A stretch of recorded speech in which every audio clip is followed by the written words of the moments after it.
Операция по въздух на Витоша. След 36 часа в скален капан, двама руски туристи бяха спасени с хеликоптер. Сигналът за бедстващите в местността Бистришко Бранище е подаден в планинската спасителна служба към Българския червен кръст днес на обед.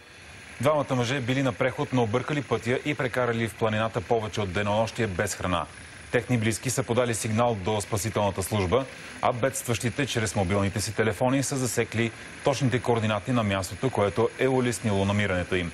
Акцията е продължила повече от 2 часа.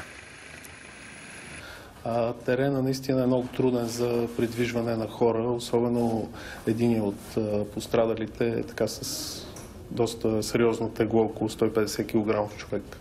Загубили се, излезли са всъщност, не знам точно, но са излезли на разходка на Витоша с идеята да направят някакъв преход, след което са се загубили. Не знаем защо са продължили, като са стигнали до пълна безизходица.